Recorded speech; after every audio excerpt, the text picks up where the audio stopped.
You're listening to the No Labels, No Limits podcast with best-selling author Sarah Box, where you get the inside scoop on the steps action takers and decision makers take to align their purpose to their principles and achieve their goals in business and life. And now, without further ado, please welcome your commanding coach with plenty of chutzpah and heart, Sarah Box.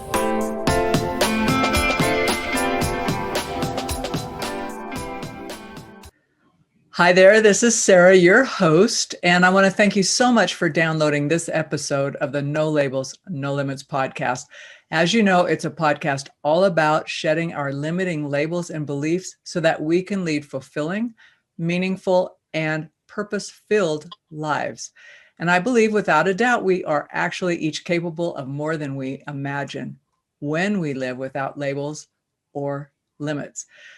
So on that note, today I am bravely turning the reins of the podcast over. It isn't that I mind turning the reins of the podcast over. I am turning the focus of the podcast over. So I'm going to introduce you to my co-host for this session and then next week's episode as well, Ken Fay. Now, before I actually do that, let me remind some of you who know Ken, you may have actually listened to the entire episode that I did interviewing Ken, which is on the No Labels, No Limits podcast. That was episode 153. And Ken has just become one of my most favorite people, partly because he is full of humility, great wisdom, and funny, really funny. All of those things I aspire to be better at. And let me just say the shorthand is he's an artist and a storyteller by nature, and you're going to get that from him.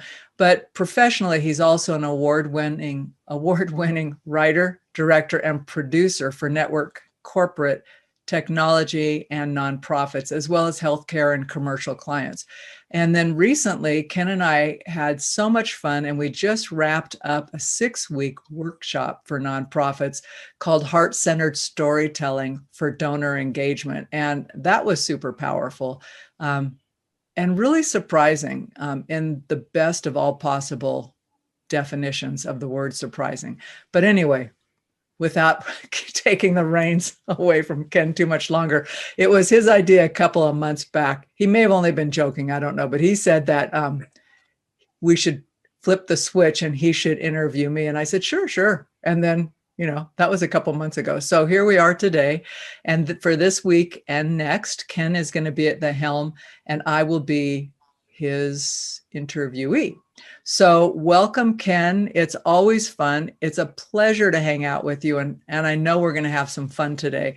And there's a lot of questions I would love to ask you about, but I'm going to be good and turn it over to you right now, my friend. So welcome and happy hosting. Well, glad to be here. And you're not asking me any questions today, Sarah. You've already asked me all the questions you can. So I am so looking forward to turn the tables on you just a little bit. Getting to know you over the last few months or so, I really want to know who you are. And I think anyone who's listening to you wants to know who you are, what motivates you, and ask you the questions that you ask all of us, which is going to be interesting to hear your answers for. So glad to turn the table just a little bit. And certainly the definition of breaking barriers, labels, and just breaking on through to the other side. So here we go a little bit with that. Fair enough. For those that don't know Sarah, she is a professional and business strategist. You may ask, what does that mean? Well, she's an accelerator. She's dedicated to helping executives regain their time, reduce stress, and lead strategically. So she's a coach, a consultant, an author, usually a podcast host, except for these next 2 episodes, and a dear friend. And she has experience both earned and learned. And we're going to figure out a little bit about how she's earned some of her experience and learned some of her experience today. So with that, I'm going to ask you the question that you ask all of us when we get on your episodes. And that is, I like to start asking all our guests this question.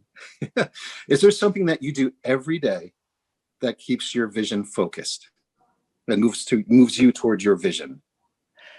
There's a number of things I do, and I would like to say it's perfect every day. So one thing I do is I give myself a little bit of grace that I have 2 or 3 things that I get done throughout the day without fail.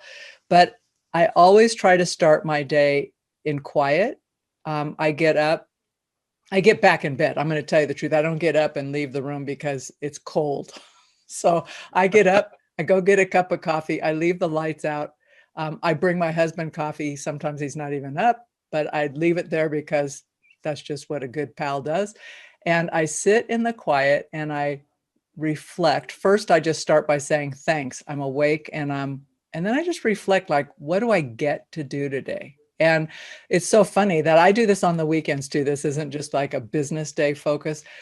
But when I just pause and think, wow, today I get to do, and I can list them in my head, and I think I'm so lucky. And sometimes they're really mundane things, like I get to prepare meals for the week or think about that. There are things that I'm going, whoa, I get to go to this training. It is going to be really hard. It's going to require a lot of me, but how lucky am I that I know the people, or I get to be a part of that, and I get to be inspired by other people. So I do that every day. It's not a big deal thing. And then I test if what I'm doing, or my mind, the state of my mind, is actually in the space it needs to be in. And there are many days that I'm thinking, I'll wake up and I start and I'm thinking, excuse me, who just woke up?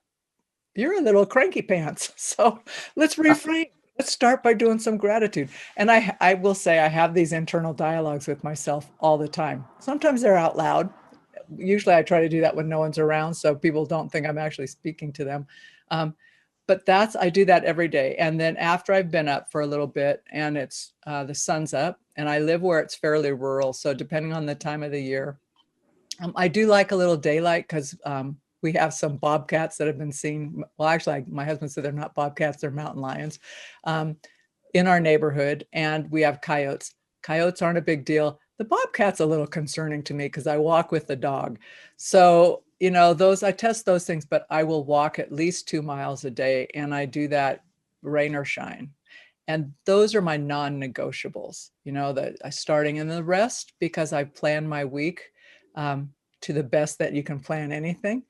The rest fits in and around the edges. And the more I do that, the easier it goes. And the less I'm stressed when things don't go according to Sarah's plan. So it sounds all about mindset. You wake up with a mindset and you try to engage, right? Your day in that mindset. So have you always done that, Sarah? Or is this something new for you to engage that way? I've always woken up early. I've always protected my morning time.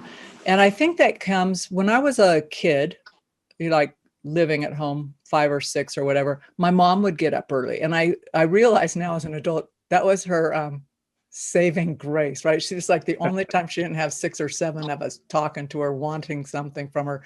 As a kid, you just think, wow, if I get up early, I can hang out with mom. So I know she liked me, but she might have thought, oh, I could have used a few more minutes before someone wanted my attention. But I would come out in the kitchen and just hang out. I would watch her. I drink coffee with her. I learned also my coffee was basically milk with her pretending to pour coffee in it. So I've always done that. And I'm pretty introspective as a person, so I like quiet time. But there have been phases in my life where I have just felt, and they're usually work-related times where it's like you're on this huge demanding thing, and I take that away from myself. And every time I've done that, I've paid the price psychically and spiritually for taking that from myself. But pretty much, people push me too much. I just go, I just need a little pause here. It doesn't have to be long, but I need to regroup because I know what feeling out of balance for me feels like. Now, did you learn that from your parents? Did you learn that from the hood where you grew up, or is this something that you've learned later in life? I think I learned it. I think I learned the structure of it later in life. I would say my mom was more, possibly more like that, but I don't know that we ever talked about that as a family. My dad got up and he worked, so I know where my work drive comes from. And my mom worked too, but she worked very subtly and in a different way that I've only come to appreciate as real work as I've gotten older, because I recognize that when I have to do it and have to think like she did, It's fatiguing. And honestly, it makes me a little cranky if I have to do it for too long. So, so learning from your parents, learning about yourself is important as growing up as a kid. Always. So in that world you were growing up in, I mean, were you set in your mind, like all of us, I am sure, that knew exactly what we wanted to do when we grew up? Or were you just kind of like trying to figure it out? I had no clue. At one point, I wanted to be in the circus. Right. I Okay. thought, oh, that would be so cool, totally cool. I taught myself how to ride a unicycle, my girlfriend and I, when we were in third grade. And, I got good at it. And so did she. And then I would ride and pick up groceries at the store for my mom. I think about this now, I'm going, that was pretty cool. But yeah, she'd go, could you go pick this up? So I'd ride down on my unicycle. So by the time I was 12 or 13 and I'd gotten a horse for myself and all that, I thought, well, I bet I could be in the circus. I could travel. This I see in retrospect, my motivation for it. I could travel. I could be with people who are really different and have different kind of quirky skills. So I'd be in a somewhat controlled environment, unpredictable at the same time. So I tell my mom that, and she goes, okay, do you know how to do that? I'm thinking that was not what I thought. And she goes, no, you can apply. There's a process. So I learned how to apply. And then in the 11th hour, I thought, it doesn't sound that glamorous. So I didn't do it. But yeah, at one point I thought I'd be in the circus. And then I just wanted to be an artist, so I did a lot of ceramics and stained glass and stuff. But I also knew that I wanted to be secure. And at that point in my life, I got my security to know that I could do what I want to do by earning money and having some money in the bank, and not being so connected to a job that I couldn't change and go a different direction if I needed to. So like life is a circus. It certainly can be like a circus, right? I mean, we all know that. It sounded like you were going for ringmaster there. So pulling all these things together between the unicycle and learning from your parents and going to the store and learning how to make money and stuff. So what is your career path when you left the circus? What was your career path to lead you to where you are today? It's been kind of a little of this and a little of that. So at that time, when I realized that there was a new food chain coming, I lived in a really small town. So having chains of anything other than a grocery store wasn't us. And it was long ago enough that many of the food chains that we see today did not exist, or they were in their infancy. So it was a big deal. So I see ground being broken on a thing and I go, what is that? Maybe I could get a job there. And I'm not quite old enough to legally have a job. Even though I'm working for a saddle shop and I'm underage, it's all under the table and they're family friends. So my mom goes, well, you should go apply. I'm thinking, I don't know how to, I wanted her to do it for me. And she goes, no, but I can help you once you get going. I can kind of tell you what the steps are, because she'd been professional all her life until she married my dad and had more kids and stuff. So I go, okay, I don't know how to, I went down, tried to find someone. And they said, oh, you have to call corporate. And I'm thinking, corporate? So anyway, I go through all that. I get that job.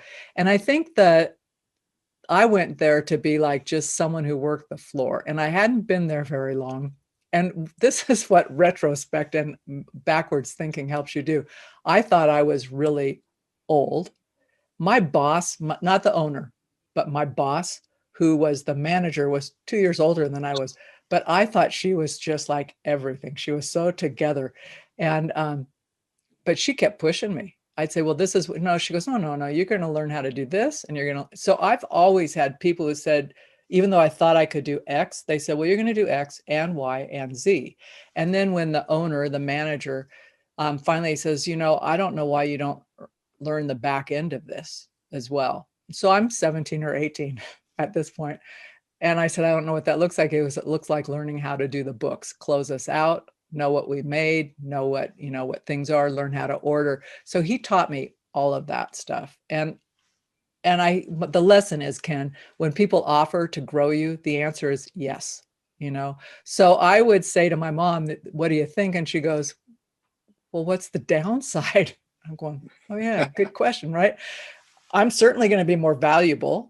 So if hours get cut, I'm not going to be the first to go because I could work anywhere in the store. So that did teach me something, about like push and be uncomfortable. From there, I went into like this.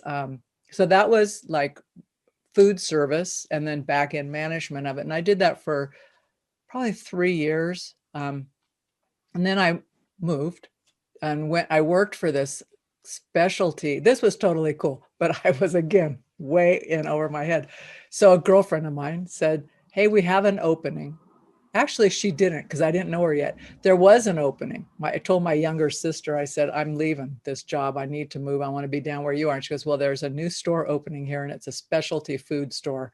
And I saw a sign in their window. They're looking for people that can become expert. And I'm going, I'm in.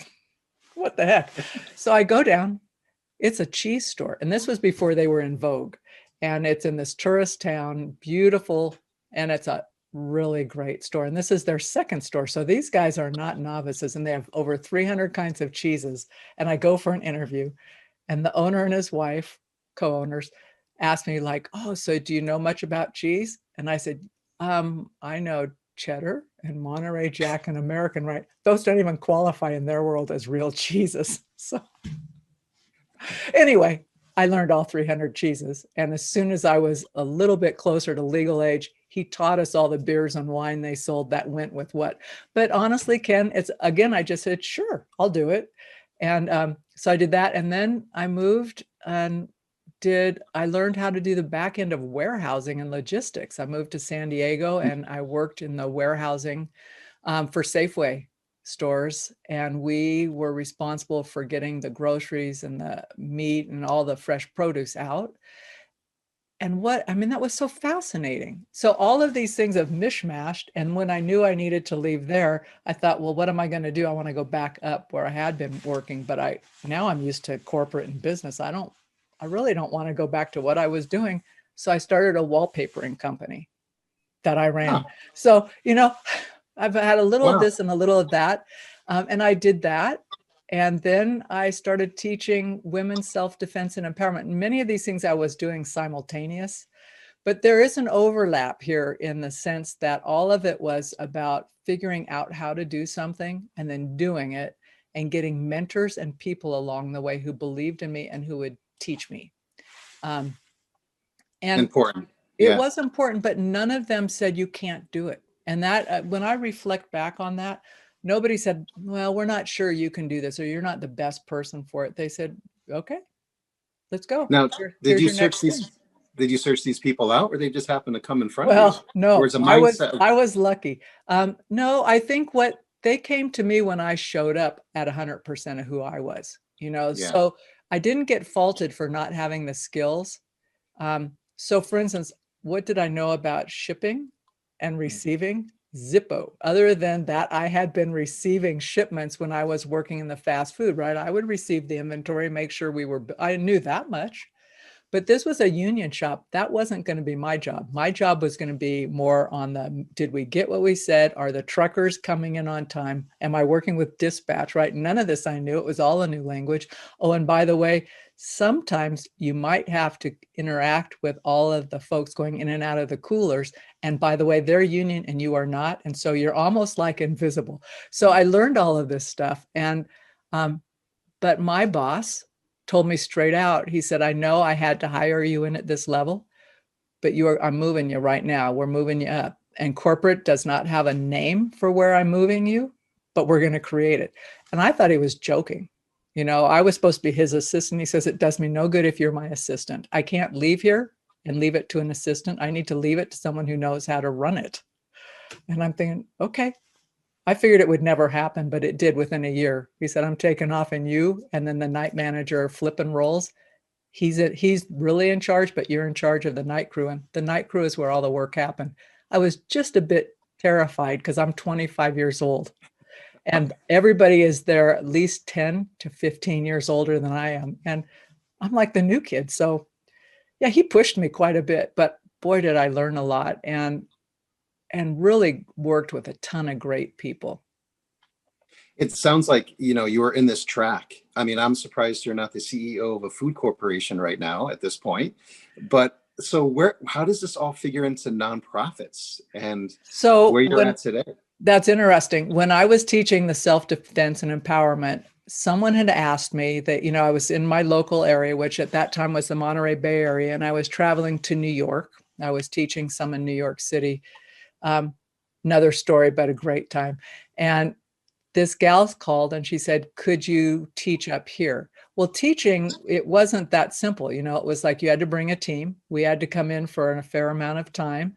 And so I had to subcontract to other instructors because it was a full contact training. We had to get a space. The space wanted insurance. I mean, it's just all of these hoops you have to jump through. But it was super successful. And so I ended up moving and doing more of the work there. And then she was on the board of directors for an organization. And she said, our executive director is going. And I think you should apply for this job. My only connection to nonprofits up to that point was I'd been a volunteer. So I'd volunteered for a number of years on a suicide prevention crisis line and a rape crisis center. And for the suicide prevention line, I'd also been a volunteer trainer, as well as going into the high school. So I knew the volunteer side and the advocacy side.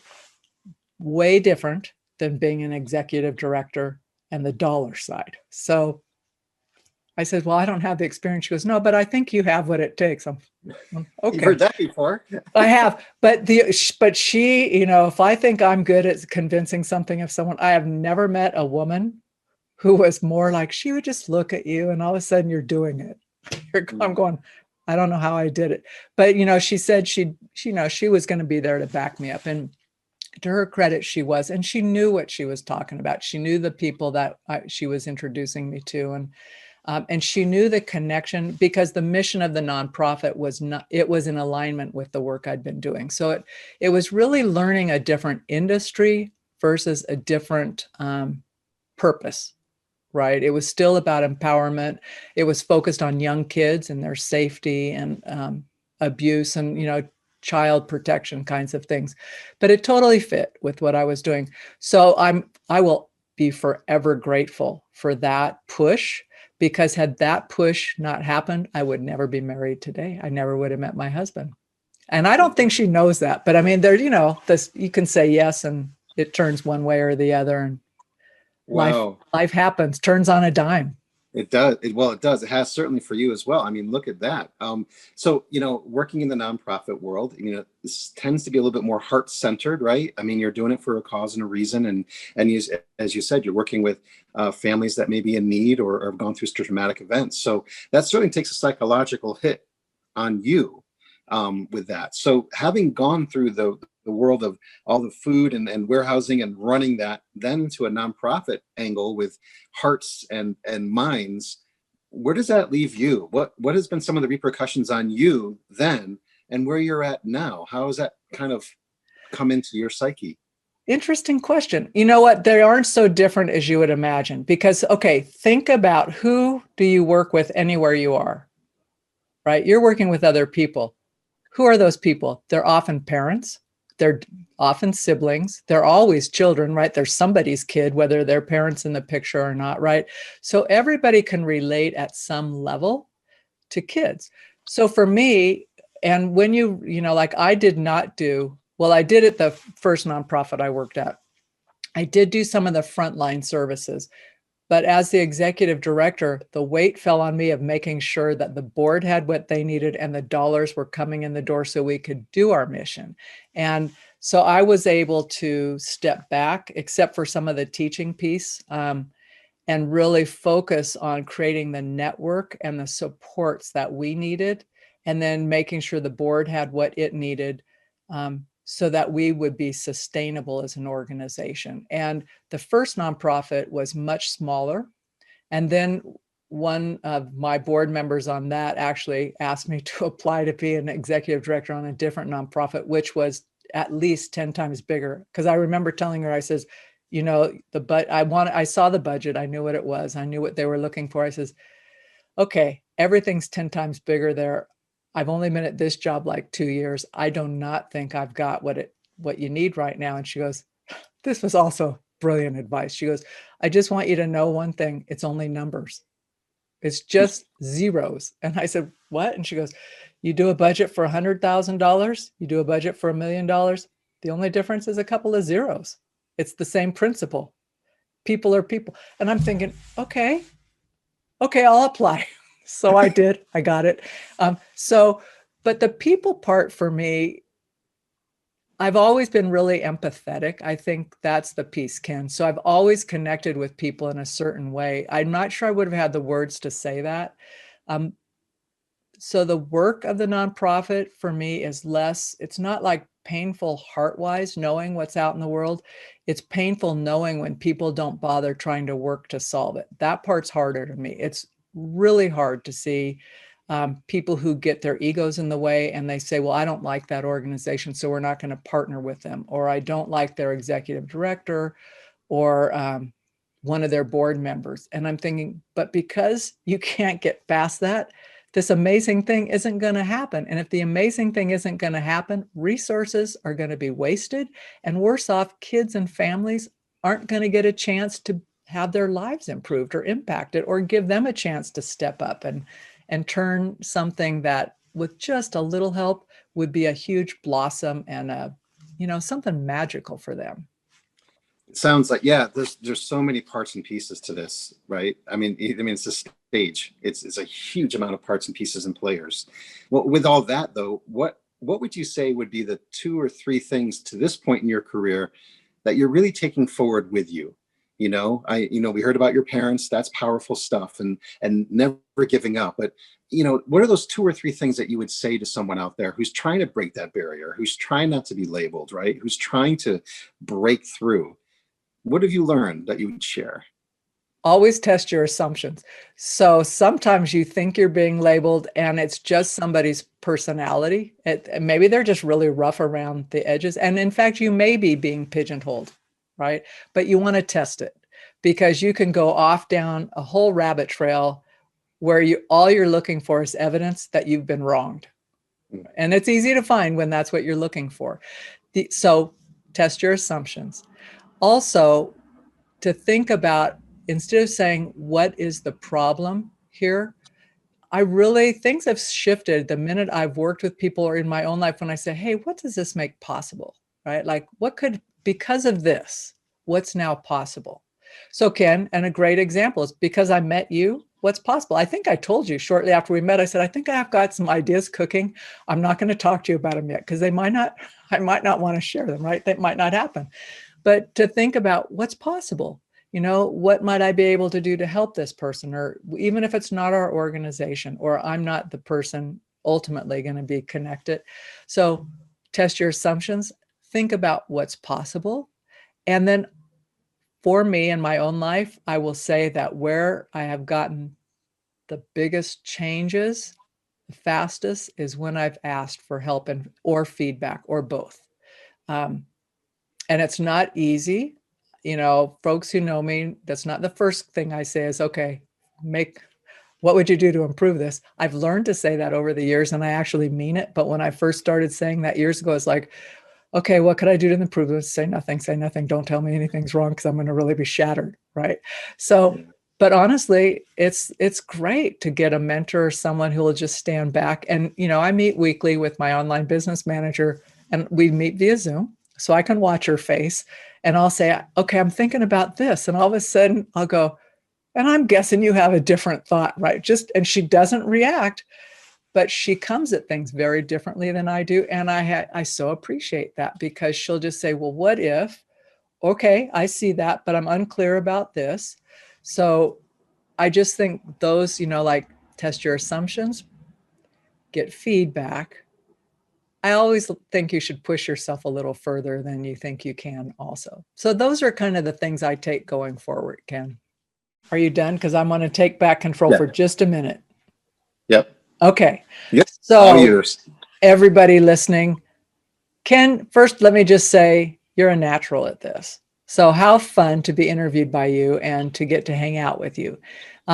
But to everybody listening, I really have 2 favors to ask. One is, if you like this episode, if you would go out and rate and review it wherever you listen to it, that's really helpful, because it helps us get noticed by more people who need the information, need the inspiration and the connection so that they can kind of bust free from limiting labels and beliefs. So give us a rating and review. Better yet, click the share button on wherever you're listening and share it with others. That would be super great. And then give Ken a thumbs up, type in the comments, email us, let us know what you think about this. All right, with that is it for this episode of No Labels, No Limits, and we'll talk to you in the next episode. You've been listening to the No Labels, No Limits podcast with best-selling author, change agent, and strategic vision coach, Sarah Box. You can grab the show notes and find out how to work with Sarah at sarahbox.com/No Labels, No Limits podcast. We'd love this podcast to reach as many people as possible. So please remember to rate, leave a 5-star review, and share the podcast with someone you think would get value from this conversation. Until next time, keep taking those daily action steps to align your purpose to your principles and achieve your goals in business and life.